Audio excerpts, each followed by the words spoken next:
Welcome to the Thriving Farmer Podcast. I'm your host, Michael Kilpatrick. Our mission is to inspire, educate, and celebrate sustainable farming. We believe that you can build a profitable, sustainable farm that gives you true farm freedom. Join us as we talk to farmers, innovators, educators, and entrepreneurs to glean their top takeaways in business and life. This episode is sponsored by Rimmel Greenhouse Systems, makers of quality greenhouse structures. Whether you're just getting started or buying your 10th tunnel, Rimmel has a structure to fit your needs. I've purchased and grown in Rimmel houses and would recommend them to everyone. Hey, Thriving Farmers, Michael Kilpatrick here with yet another episode of the Thriving Farmer Podcast. And today we're talking to the folks over at Sustainable Harvest International. And today we're being joined by Elliott and Indira.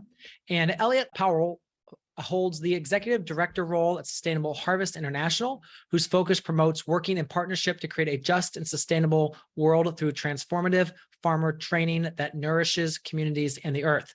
Elliott leads the organization's operations, administration, and implementation of its multi-year, multi-phase agroforestry-focused extension program. He works directly with the board of directors and staff to set strategic plans and shape SHI's future work.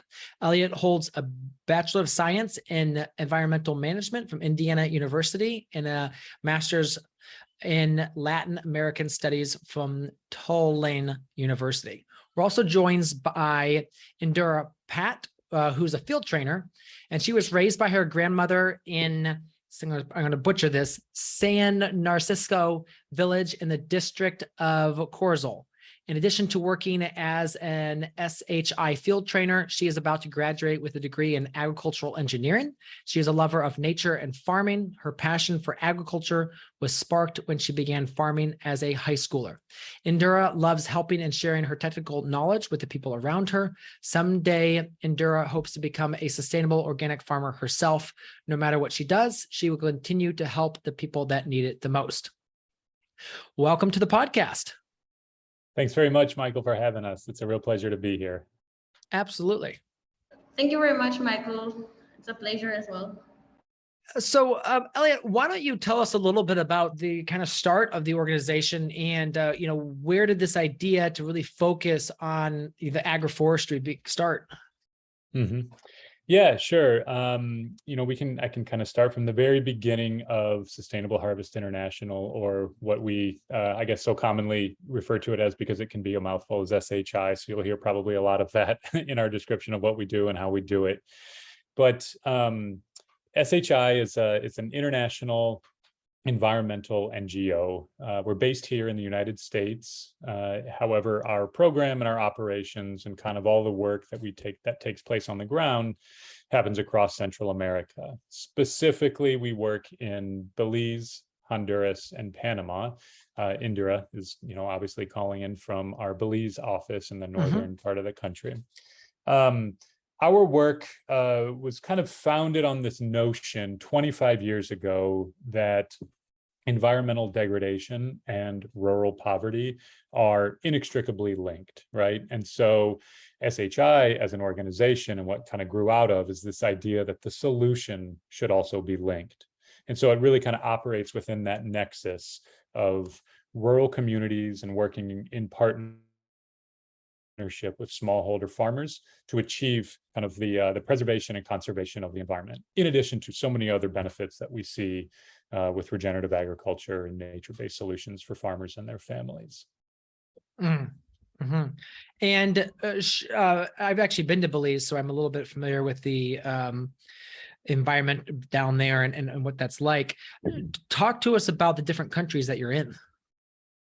I'll save Belize for Indira, who's a much better spokesperson for her own country. But I'd mentioned that we've been operating as an organization for 25 years. Actually, this is our 25th year anniversary. So it's a big milestone that we're celebrating throughout the duration of 2022. And for the most part, we've worked in each one of these three countries for 24, 25 years. We started in Honduras and then kind of moved our way then to Belize and then to Panama.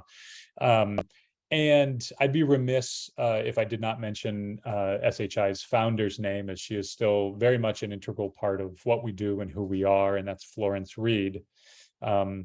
Florence started out as a Peace Corps volunteer, much like myself, actually. But through her work with the Peace Corps years ago, she grew, I guess, really close with farmers and understanding kind of the obstacles that they face as a subsistence farmer in rural communities. And so from there, just working in partnership with them, some ideas grew about how to kind of limit the access to, or limit the heavy use of agrochemicals and overuse of slash and burn farming techniques. And so this idea was really born to provide more technical assistance for small scale farmers in their transition to regenerative farming or to more sustainable practices. And so I mention all of that because that is very much SHI's origin story. And then so she took that idea and, believe it or not, went and was able to establish the right connections the first time in Honduras. And so that's SHI's kind of first, and actually it's our largest program. We're currently based in Cihuatepeque, which is, if you can think of smack dab in the center of Honduras. And I think actually technically it is the smack dab middle of Central America. The entire region is the town of Cihuatepeque, which is a little known factoid. But and so we have an office of operations there. We've been in other departments. We've operated in Joro, we've operated in Santa Barbara, and a few others too. But for the past 7 years or so, our Honduras operations and our 10 staff members have been based in Cihuatepeque and working with rural communities in and around that kind of city center, small town center for these past 7 years. Transitioning to the south, I'll say quickly that our team in Panama has been there roughly that same amount of time. Like I had mentioned, we're about 3 hours west of the canal in a town called Penonomé. Not too dissimilar from Honduras. We've bounced around a little bit, kind of sharing that impact and growing and expanding over the years. But we currently have a team of 9 in Penonomé, and they use that office space as kind of just their central hub for getting out every day and working in partnership with these rural communities around Penonomé.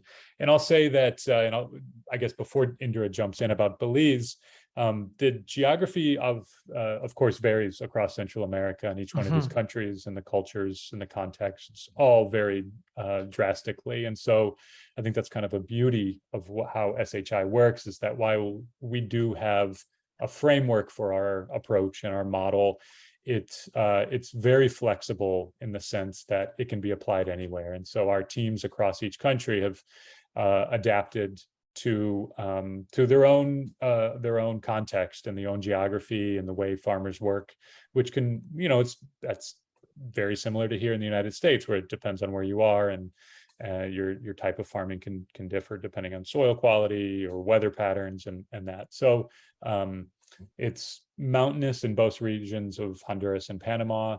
Farmers dedicate themselves toward they're more growing kind of rice as a basic grain in Panama, in addition to corn and things like that. Whereas in Honduras, it's much more beans and corn and even some coffee farmers too. So yeah, I'll take a breath there, and then Indira, if you want to explain what it's like in Honduras, or in Belize, where we operate. Well, yes.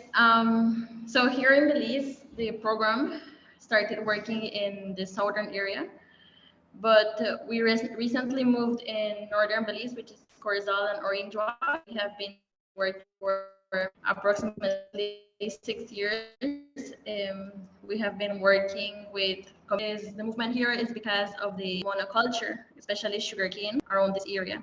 So we have been partnering with families, working with them, diversifying in their food system, focusing in the core program of SHI, which are 5 main areas of impact, which is basically agroforestry, food sovereignty, livelihood, learning capacity, and environment, which is what we are working in with vegetable backyard gardens, the local poultry production, agroforestry systems, biodiverse, using regenerative agriculture techniques. Farmers, basically, with whom we partner are small scale, and we work along with them for a period of 5 years. teaching them various techniques on how they can produce in a very healthy and nutritious way using techniques that are very friendly for the environment and also for the human health.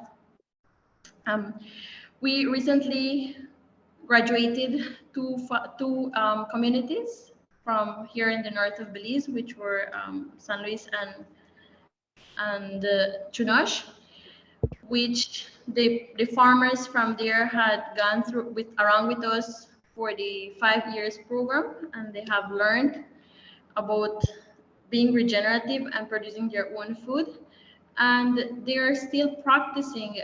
We're not directly working with them. We still do checkups on them, but we're not directly working with them, and they're still practicing what they have learned throughout the 5 years. We are currently starting new communities, doing community selection. It's a vast, diverse culture. I can say that the culture in Belize is very diverse. There are many traditions.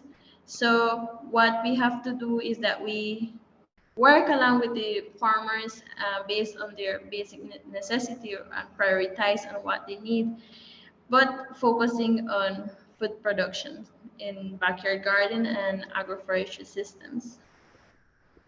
So yeah, we've been working with over 100 farmers, small scale farmers from all the areas, and they have seen improvement in their economy and also in their food nutrition. Now, share a bit again about how long you've been in Belize. That right, you said at the start, and you kind of got cut off. Okay, so in Belize, the program started in 1999. So it's 21 years ago. Started in the southern area, and then we moved here in the north, which is 6 years ago. We moved here due to the problems facing with monoculture, specifically sugarcane, and also deforestation in the area. Gotcha. Now share a little bit about, like, it sounds like you work with farmers. Do you train them on actual like specific crops to grow, like the agroforestry? Are you sharing with them maybe like, you know, talking about coffee or other shade crops, or do you just do more of a general training program?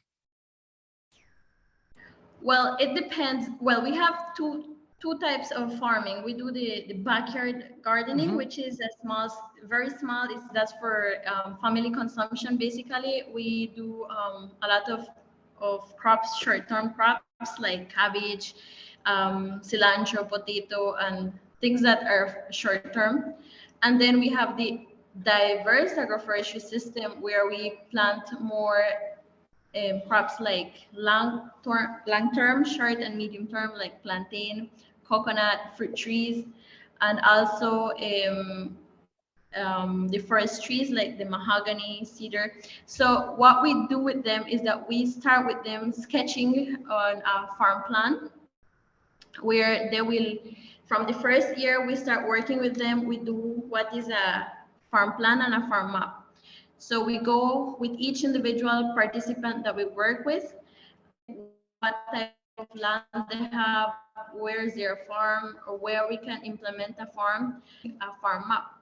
Based on the farm map that we have, we do a farm plan on how we teach them, we give them the material, the planting seeds, the coconuts, we give them and show them how to plant it, the distance of planting, and how to maintain it.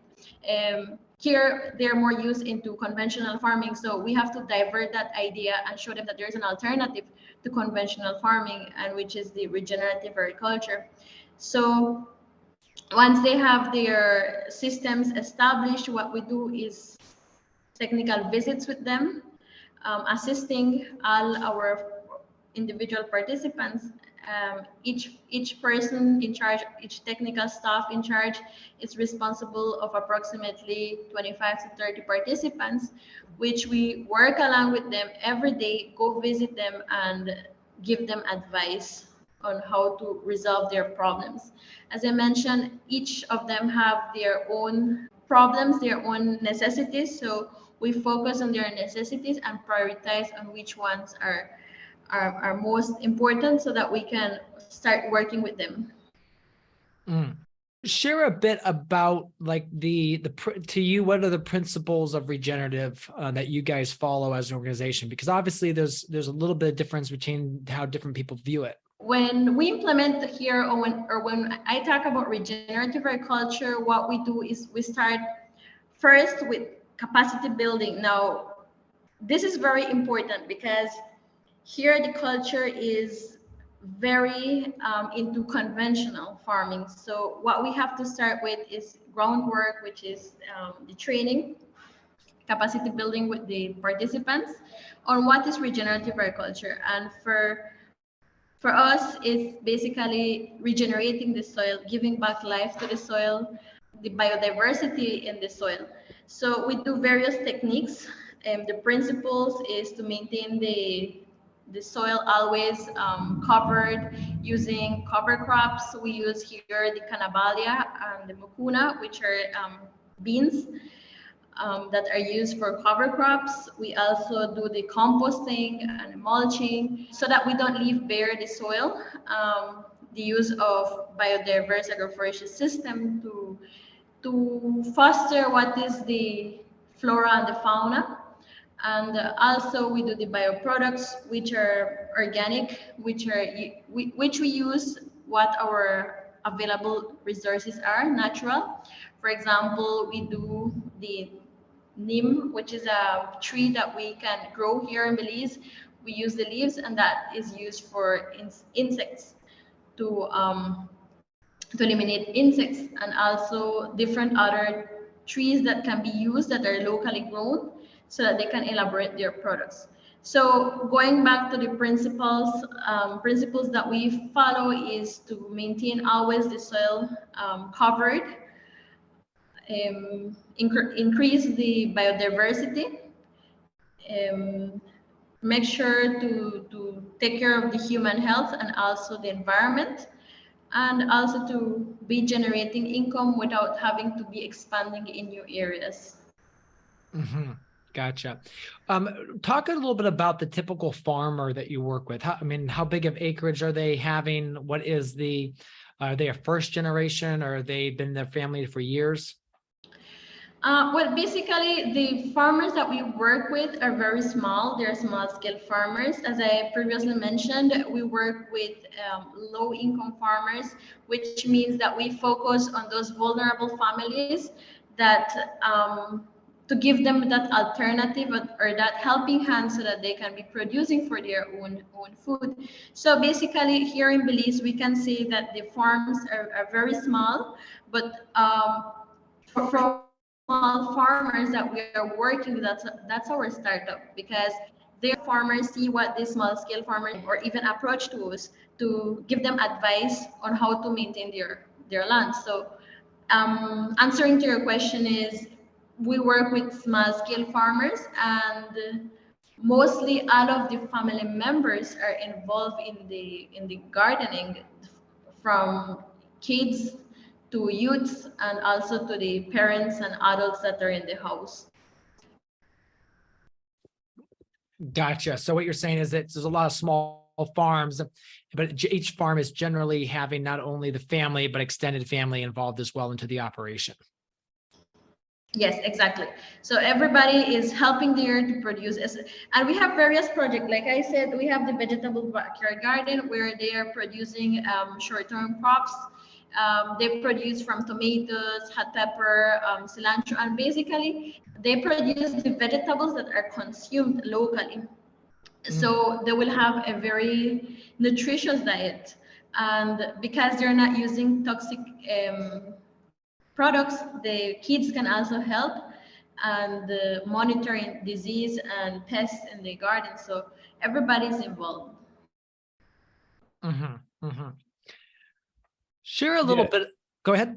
Oh, sorry, I was just going to jump in there to add a little bit of extra details. I think that's a great answer from Indira. I was just going to say, on average, Typically, I would say an SHI participant or family farm, granted it does vary depending on the country and the context we're working in, but it's right around kind of 8 acres or 4 hectares or so. Just kind of looking back on the more than 3,000 farmers and their families that we've been working with, that's right around the average size. They might be a little bit bigger in, let's say, Honduras, or a little bit smaller in Panama, but that's pretty typical. And then just to reiterate that point, I think that Indira explained it really well, is just the idea that it's a real family operation, which is so typical of, of farms kind of all the world over. But these are subsistence farms that are just doing enough to feed their own family. And then in the case that there is, there's an extra harvest, or there's stuff left over from the initial harvest, then only then do they begin to think about, oh, how this might look going to market or selling to a neighbor or something like that. And SHI is kind of there and part of that process the whole time. But yeah, it's a family affair, no doubt. Typically there's a kind of a head of household that we'll work with, but that's only for kind of monitoring and evaluation. When you're there, and Indira, I'm sure, could talk a little bit more about it. I mean, as soon as SHI or a field trainer shows up, there's a big exodus from the home, and everybody comes out, and it's warm greetings. But it's not just working with one single individual or just working with adults. Kind of everybody chips in and ensures the success of moving through that transition. Mm-hmm. Now, I noticed too that your staff, it seems like you have a few US based, which are like for more of the operation or the management, but then you also have a lot going to be on the ground actually doing the education.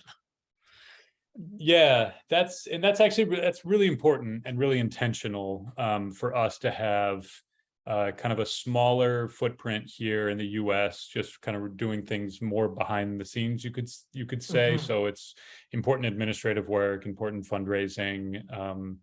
Of course, we're working closely with our US-based board of directors and setting kind of strategy for the future of the organization and the direction we want to go.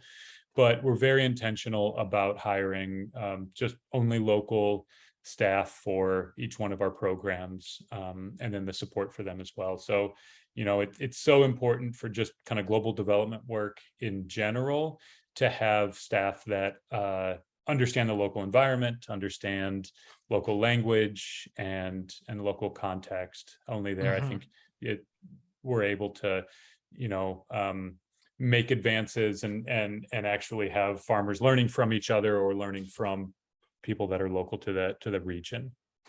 Absolutely. It's not some person from someplace else coming in. It's more of someone they may have already had a relationship with, or at least is of a similar culture. Oh, 100%. Yeah. The kind of, unfortunately, the global development kind of sector, as it in general has made a bad name for itself from decades ago, where it was the opposite, where it was kind of flying in, dropping in, and telling people how to do what, and then leaving. We take a much different approach, and it's something that we consider on a daily basis, from our communications to who's being hired and where. We want to make sure that we're representing the participant families and farmers as best as we can, and part of that is meaning that they work alongside their local colleagues in Panama or Belize in this situation with Indira. Talk a little bit about in your phases here. You've got your method. Talk about the small business development and microfinance. Yeah, maybe I'll start with that, and if Indira, if you want to add anything. But I had mentioned in the beginning, and we can kind of pick up where Indira mentioned that we do a farm plan, and that really sets the stage for growth and sets the stage for what a farmer and their family wants to see in terms of change. And they begin to work through those phases, and it's a 4 to 5 year program, and it's multi-phase and multi-stage. And so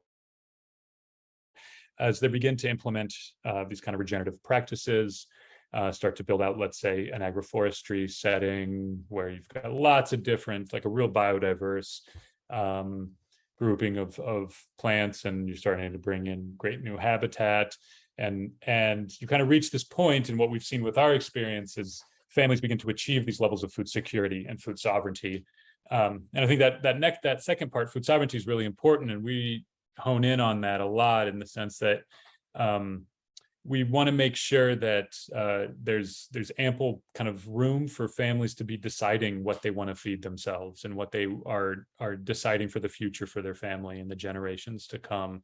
So that sovereignty component is really about agency. And so they begin to collect seeds, they begin to, move through those motions of transitioning away from kind of being the recipient of in a reactive stance to that real proactive role for their own land and where they see growth for their family. And so at a certain point, it gets to where they oftentimes produce enough to consider, beyond their own family consumption or home consumption, to sell and enter a market of whatever that may look like. It can be very informal, but we also have good examples of more formal entrance to market. And it's, I would say there's no kind of real typical time frame, but it's towards the middle to latter half of those 5 years that families have, had a cycle or two of harvest, and then they start to get more comfortable and they start to see that growing this way can actually, one, achieve those levels of security that they want for their house, and then two, if there's interest, SHI can be a big part of that, talking about, well, what does it look like to sell leftover plantain crop to your neighbors, or maybe you want to process that first and you make platanitos, which is, I don't know if you're familiar with those, but it's like a fried plantain chip and you bag it up, and they're great kind of street snacks. And so there's all sorts of different products that can be. We've got great examples in Honduras, for example, of opening their own kind of little bread shop or panaderia, and even more so with selling organic fertilizers and organic pesticide part or components for a farm. And so it's not everybody, but we really believe as an organization that providing that kind of space for that stuff to grow, for these small business ideas to flourish, is an important component in having a sustainable farm and a sustainable existence. And so we've seen farms that have just grown and individuals really thrive in terms of small business development, and SHI is there to kind of offer advice and coaching.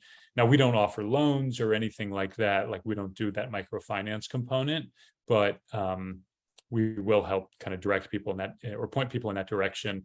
And there's workshops that we offer for kind of understanding your books. And we also have, especially in especially in Honduras and Panama, we've got, which I think it's a fascinating kind of additional component to our work, which is the creation of rural banks. Oftentimes, these farmers don't have access to credit or any sort of like formal lending institution.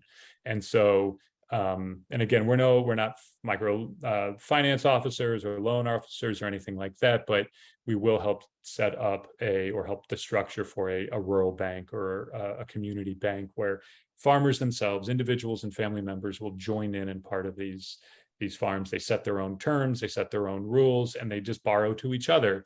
And it's like a beautiful example of banking at its finest, and they set their own interest rates for if they want to lend, and they're really just people kind of loan from each other for emergencies, or if they want to maybe buy a refrigerator that will help keep that new produce cold to then sell it.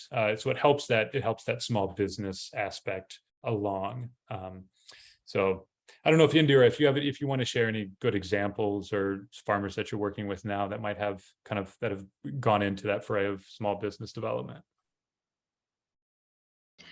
Yeah, I can share some that we have gone through is the production of plantain and also poultry.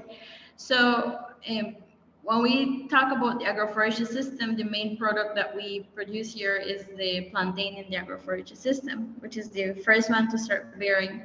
So when they have an excess of this produce, what they do is do subproducts of it.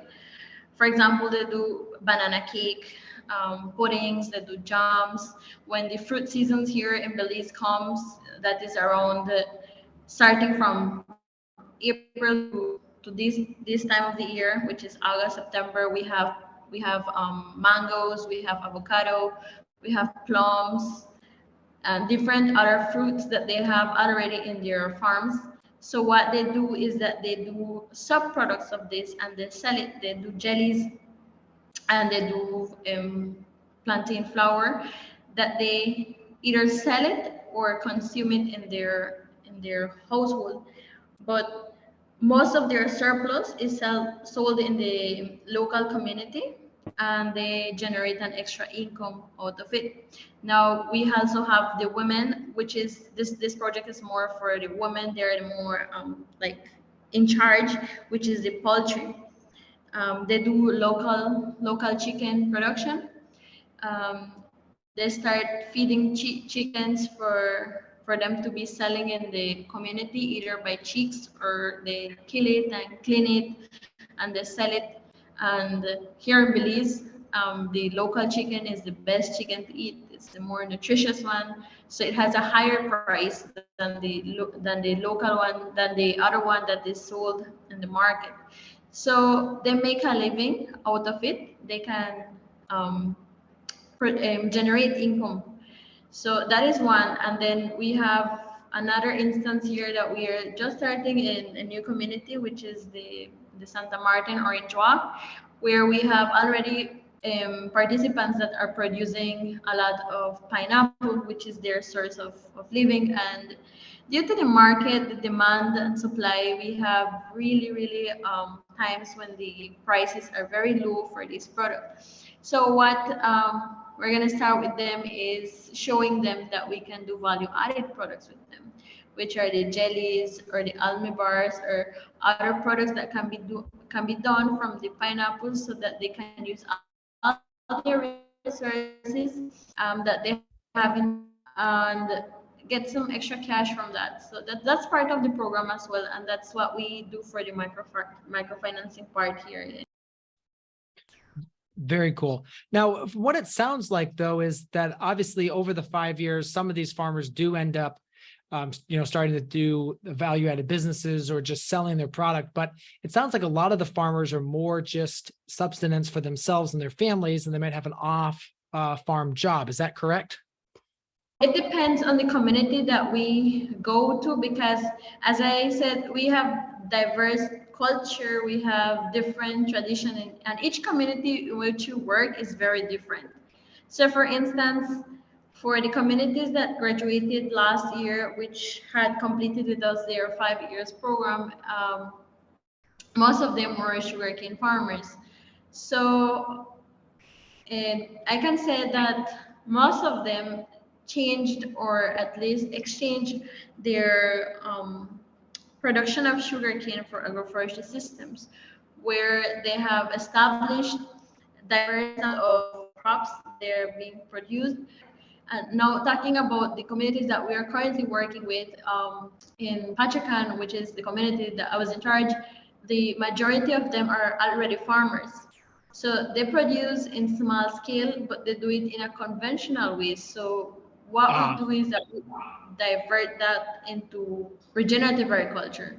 So they are already producing and they are already having a living out of that. Now, talking about the communities, other communities, is that some of them have a job, so they are depending on that job, but some of them see that the way that we are producing can sustain themselves. So they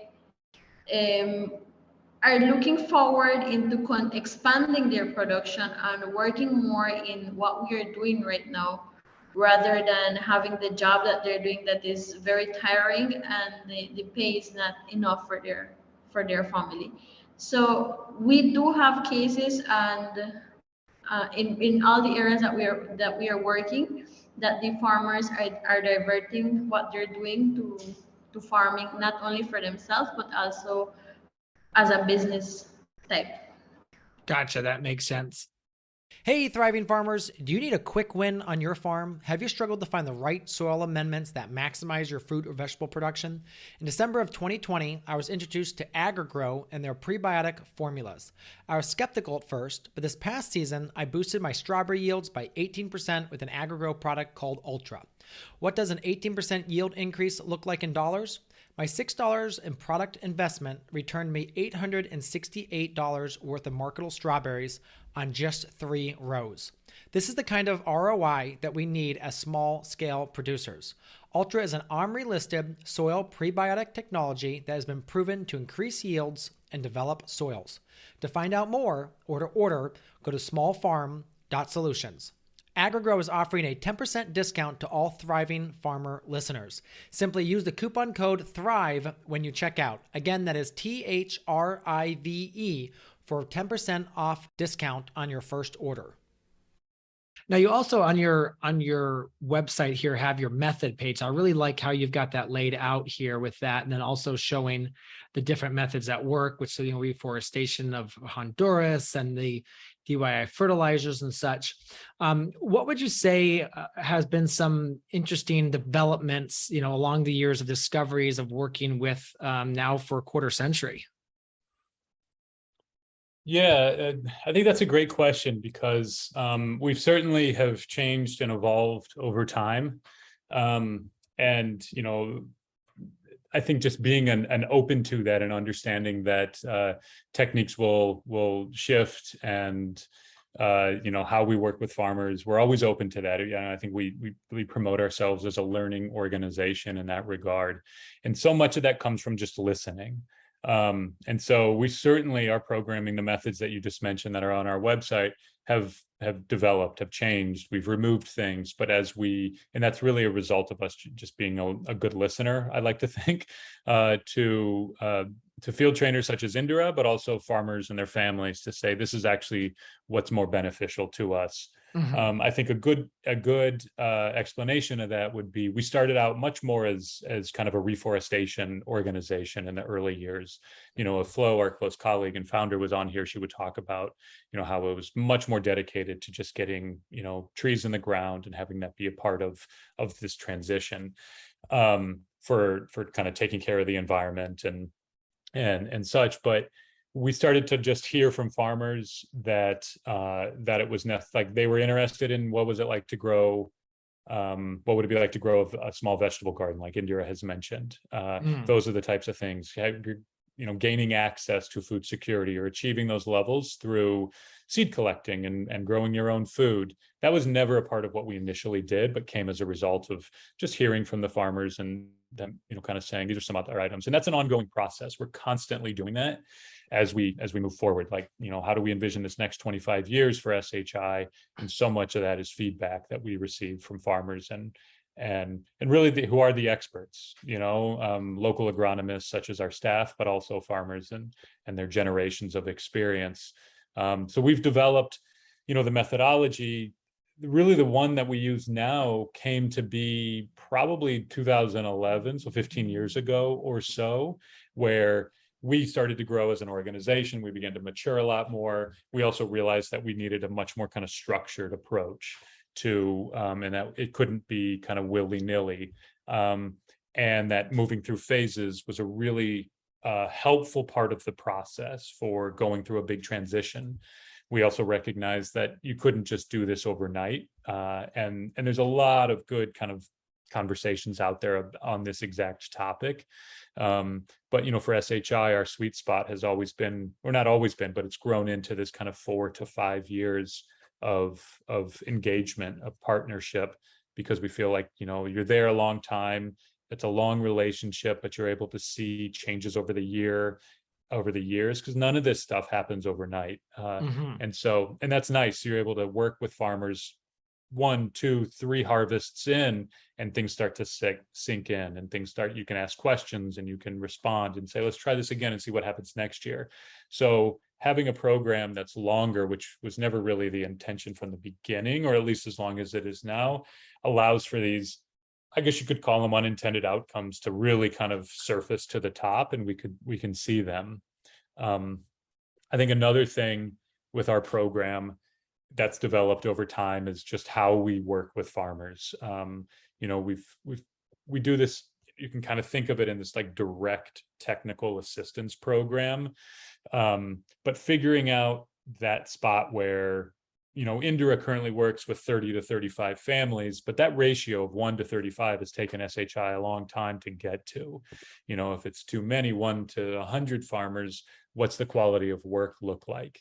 And then, if it's 1 to 10, are we really maximizing our impact? And so we've kind of landed on this 1 to 35 number as something that's been developed over years and it really comes down to a science. It's kind of like a full day and a half a day per month, per 2 weeks per family, and allows that field trainer to really give that on-site technical assistance and provide answers and feedback.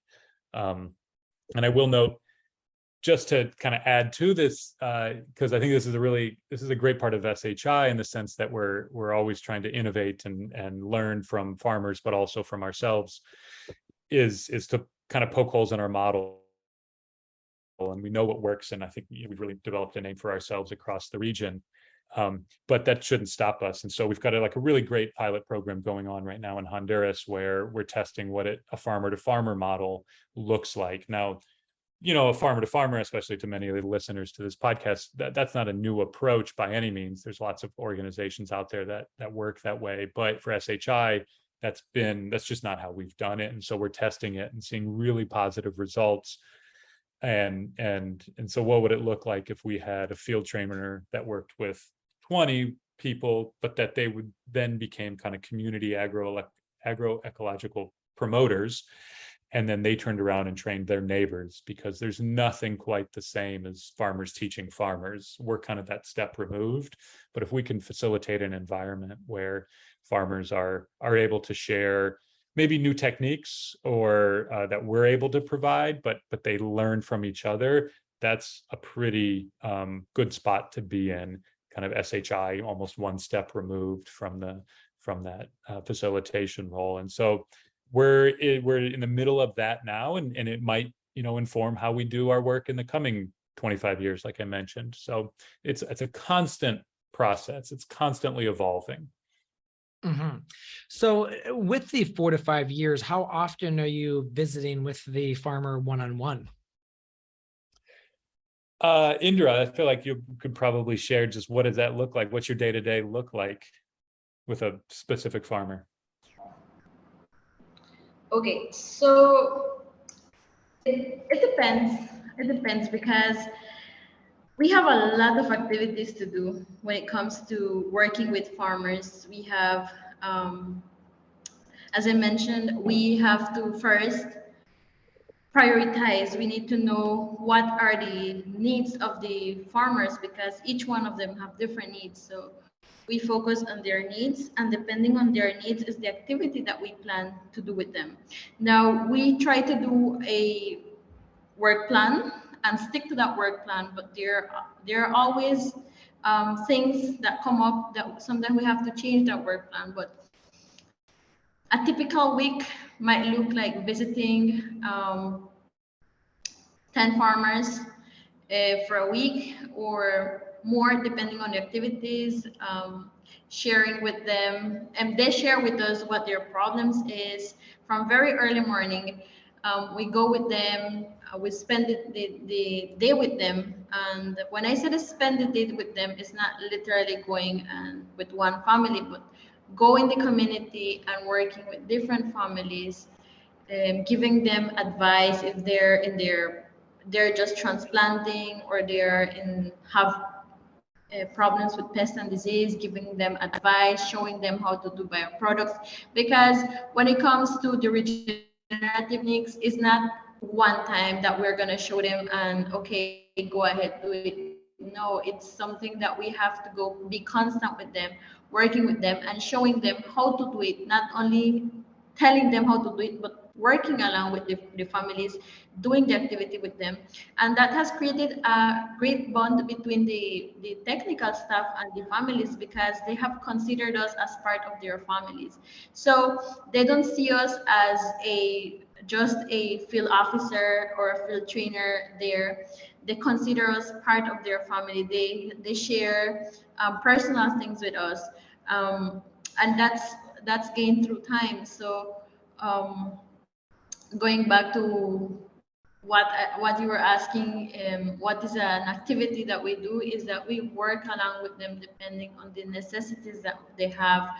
As I mentioned, from transplanting to monitoring pest and disease, to applying techniques, to giving materials, to constructing projects, because we also do small projects, which I think I forgot to mention, that we also do small projects like compost pits and the chicken coops, the ecological stoves. So we do different projects complementing on the areas of impact that we have. So an activity for a week for us is different.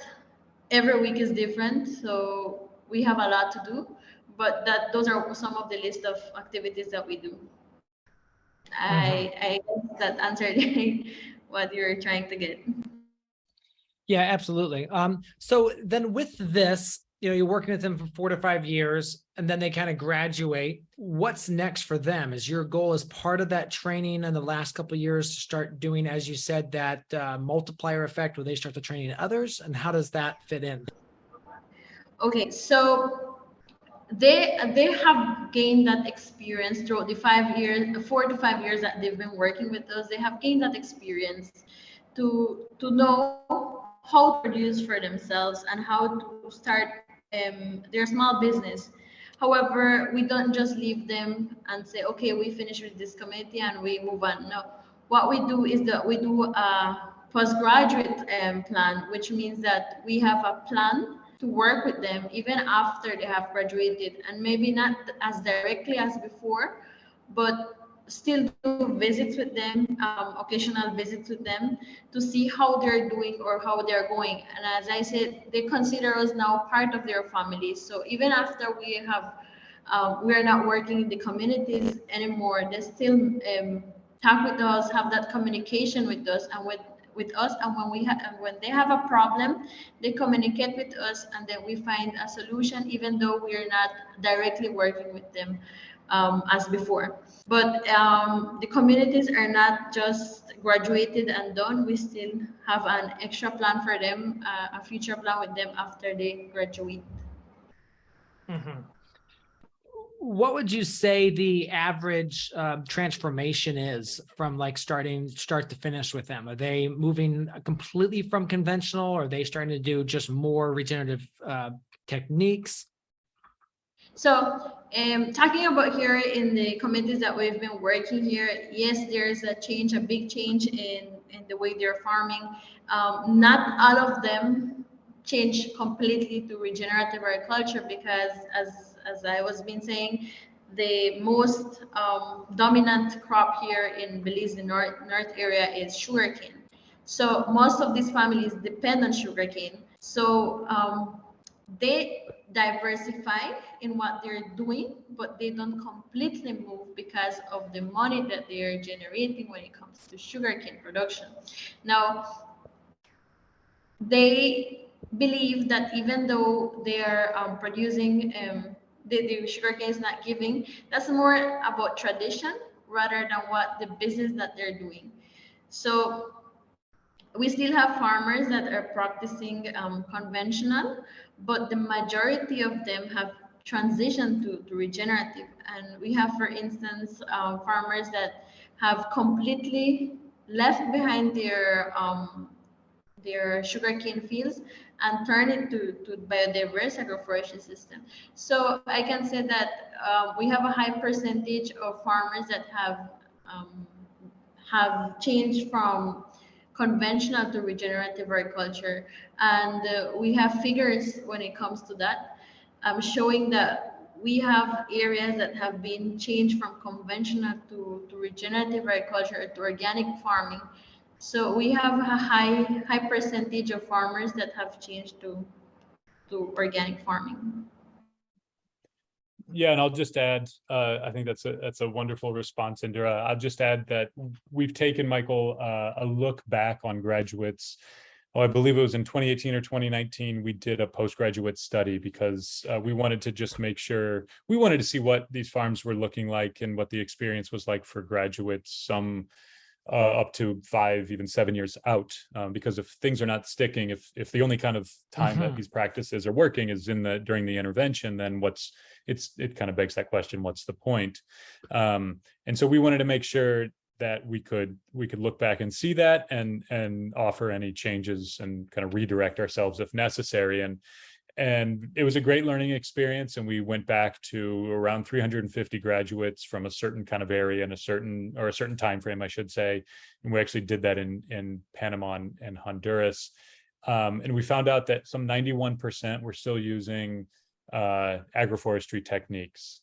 And so that for us is a good indication that, these trainings and these workshops are sticking, and that the long-term approach, this kind of long game approach that we promote, it helps the staying power for these techniques. And just to add to Indira's comment, ideally everybody would then just kind of go to zero use of agrochemicals, zero use of kind of intense slash and burn farming in these highly populated areas. And that's always the goal. However, what we're talking about is really, it's kind of a behavior change. I mean, this transcends generations of how people have been doing things. It transcends kind of cultural components, and just across all aspects of life for a family. And so it takes time, and we've seen that, as Indira mentioned, we've seen them transition to 100%, reaching that moment of kind of regenerative agriculture. But I think what's important is that there's a constant effort to reduce the amount of agrochemicals, and that's what we're working toward. When we first start out working with a family, it's important that, we test an area. It's not like they're going to transition overnight, because you've got to be able to show the incremental steps of getting there. And sometimes those outcomes don't happen until after we've left or we've gone.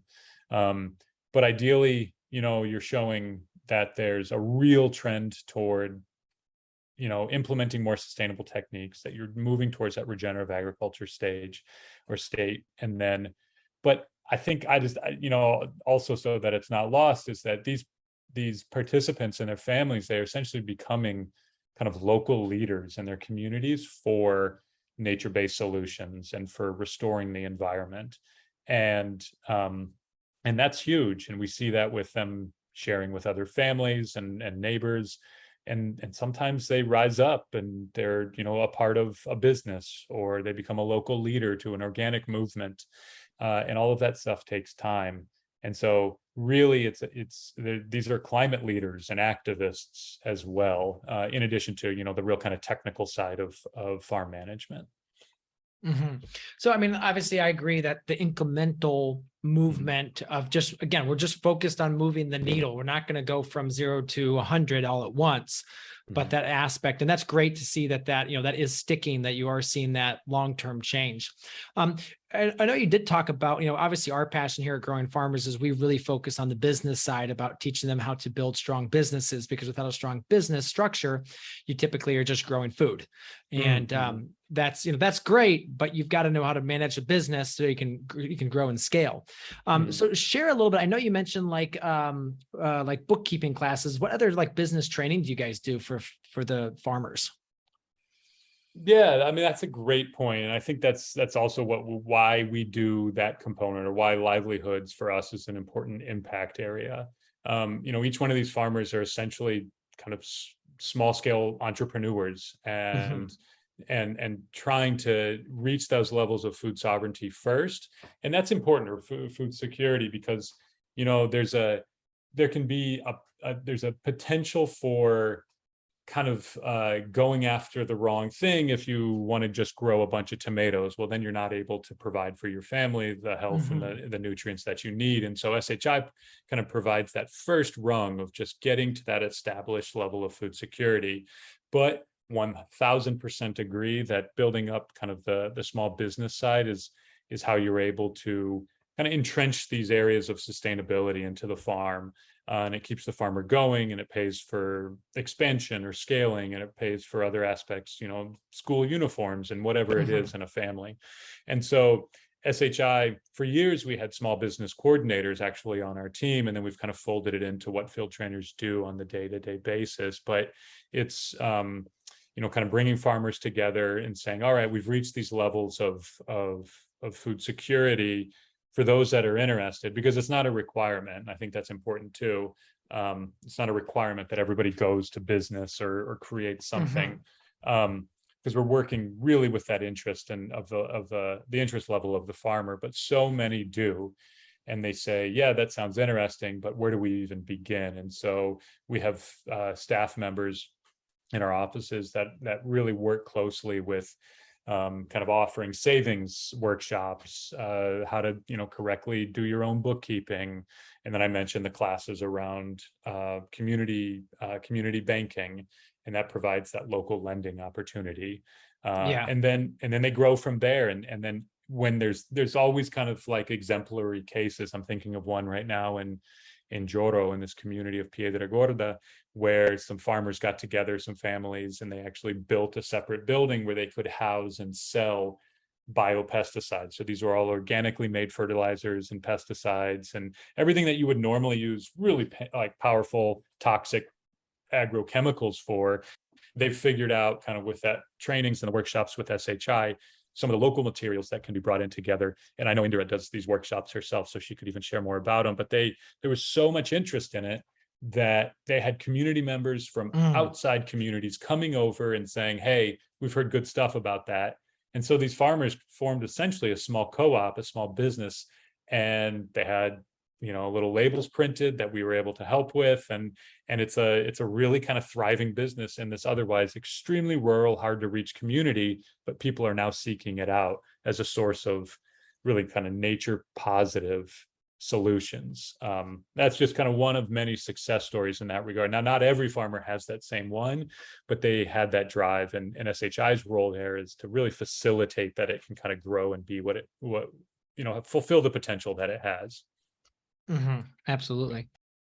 Okay, just to add something else in that is that our trainings, when we talk about our trainings in coming to business management, is we do it by groups or we do it individual. So it depends on who is producing for, who has that surplus to be sold in the community.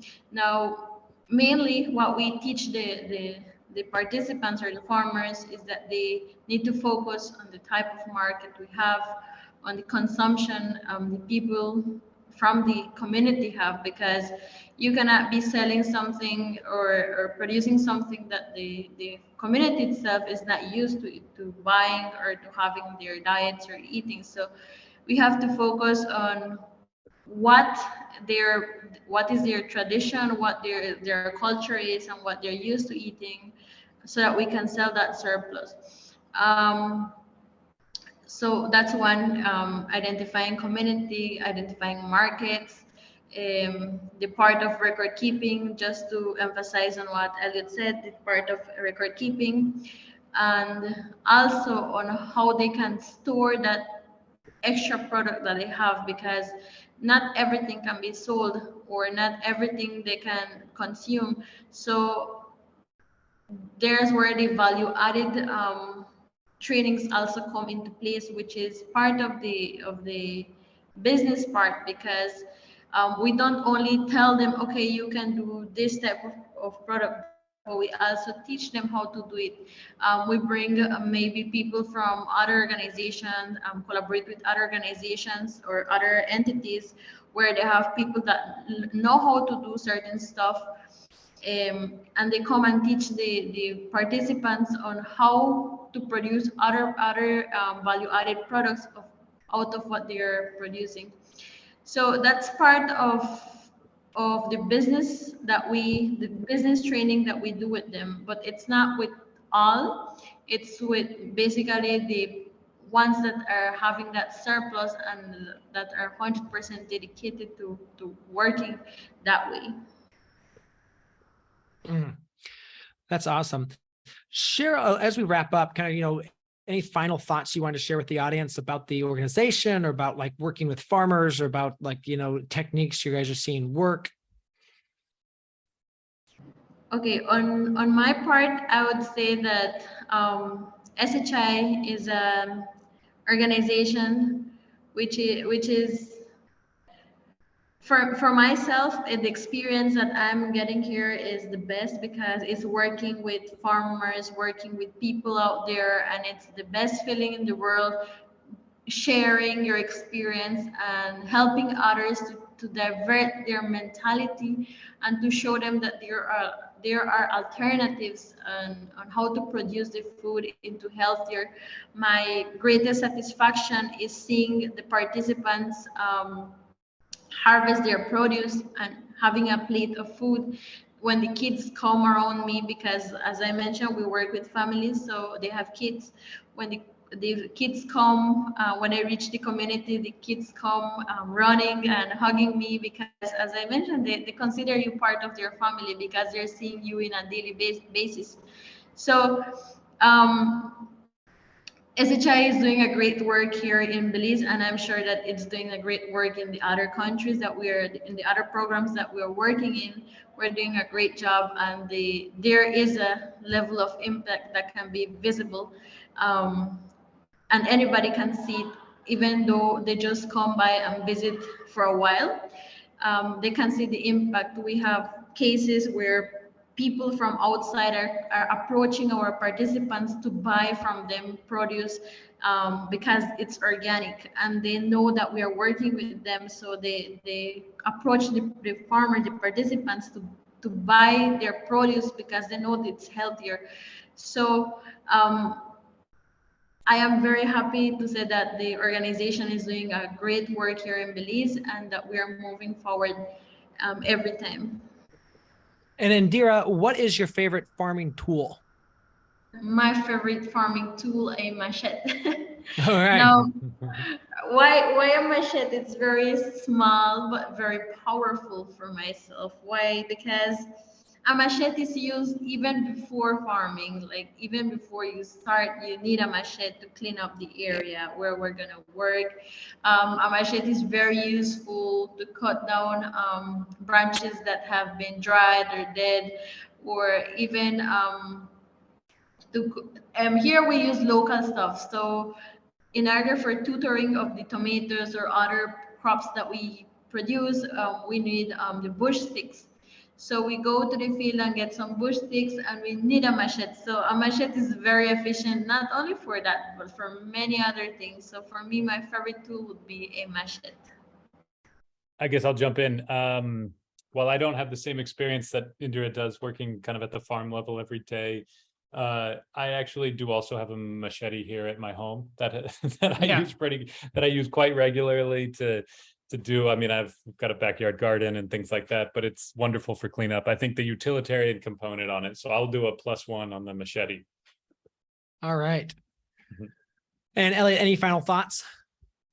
Yeah, I just wanted, I guess I'd share what from Indira. I mean, I think that was really well said. And just to piggyback on that, you know, SHI we've been doing this for 25 years. And like I mentioned, we are very much a learning organization.